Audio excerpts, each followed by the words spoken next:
Owning and maintaining real estate is expensive. Mother Nature and Father Time see to it that everything is in a constant state of deterioration. We all know that associations have a stereotype of not always collecting sufficient reserves for upcoming major repair and replacement projects.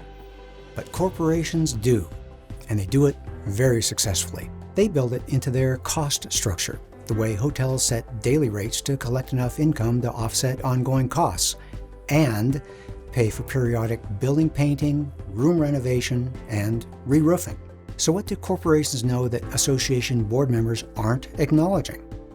Follow along as we address the truth that while community association living has been described as carefree, it's anything but free.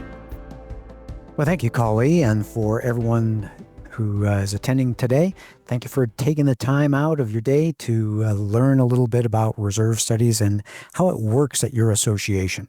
Today's curriculum is all about engaging homeowners. So Brian and I are here to help you see how homeowners fit into your reserve needs, reserve planning, and reserve communication. Before today's session is over, we're going to provide you with some key concepts that will lead to important strategies and talking points to help the homeowners at your association appreciate the important role their reserve funding makes in maximizing their home values, minimizing their special assessments, and maximizing their enjoyment of the property.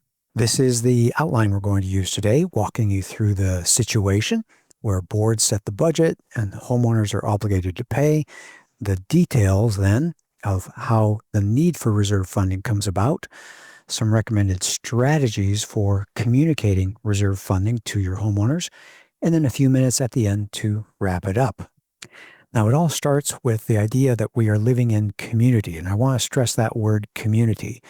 Some things belong to the association, that's the common areas, and some things belong to the individual owners. So in one development, we have the association that owns the common spaces, whereas individual owners own either perhaps the inside of their condo units or their home in a planned development situation. So we have this division of responsibilities. Wherever you are, deterioration is real. It's expensive, predictable, and ongoing. Mother Nature and Father Time don't negotiate.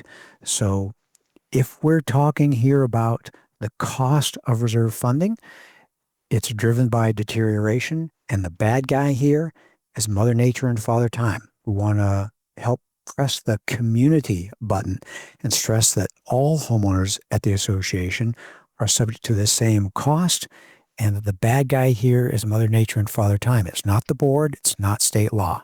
So deterioration defines the cost that we're trying to offset. It's up to the board to set a budget that keeps up. That's defined in your governing documents. It may be local state law, but you'll notice I have an asterisk there, and I'll get to that in the next slide. And it's up to the owners to pay their share. When they became a member of the association, as part of becoming a member, they have rights and obligations. One of those obligations is to pay their assessments. And so as Kali mentioned at the very beginning, it's this partnership between the board, who's chartered with the responsibility to say, hey folks, these are the bills that we need to pay, and the owner saying, got it, here's my check. So we get to the point where I want to address this asterisk. Some boards have the power to set the budget, and that's great. That may be per your state law, that may be per your governing document. In other situations, boards propose the budget and need to have it either approved or ratified by the homeowners. And that's a very different situation. It creates a different dynamic where the board is sliding it out there for the homeowners to approve. They don't have the authority to say, this is the way it's going to be.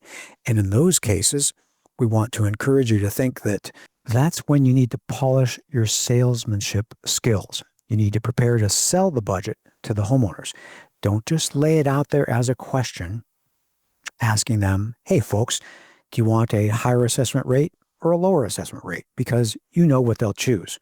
You're going to have to lobby for it. You're going to need to tell them why it's in their best interest, why it's worth a few more dollars per month.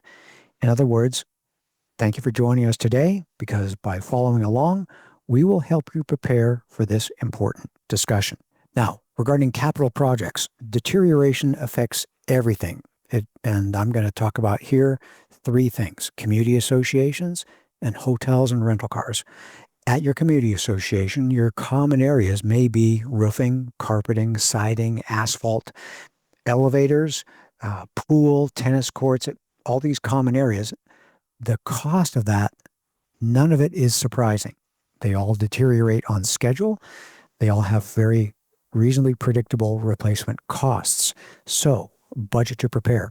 All the major corporations are doing it. When you go check into a hotel, you have zero expectation that you're going to get hit with a special assessment for a carpet or an elevator modernization or a roof project.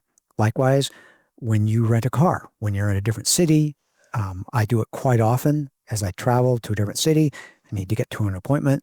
I rent the car. I have zero expectation that Avis or Hertz is going to special assess me for new tires, an oil change, a tune-up, or anything like that, because they build the cost into the daily rate. And that's what we're talking about here, building the cost into the daily, weekly, monthly, quarterly, or annual income stream for the association, so everyone appreciates it. And that's necessary because common areas don't take care of themselves. Owning and caring for real estate is expensive. That's not on us. That's the reality of the world that we live in. And a point that we'll say right now, and we'll repeat it throughout today's program, community association living has been described as carefree, but it is anything but free. All you board members know there's a cost in all the time you spend, and it takes so much time that you often hire managers to help with their specific skill set. And then all the homeowners here attending today know that it costs you on a monthly basis or quarterly or annual basis to be a part of the association. You need to pay your fair share of the obligations.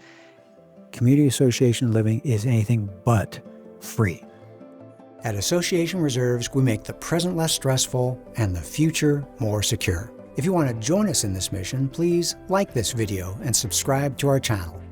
Leave a comment down below on what you'd like to see us address in a future video. Let's plan for your best future.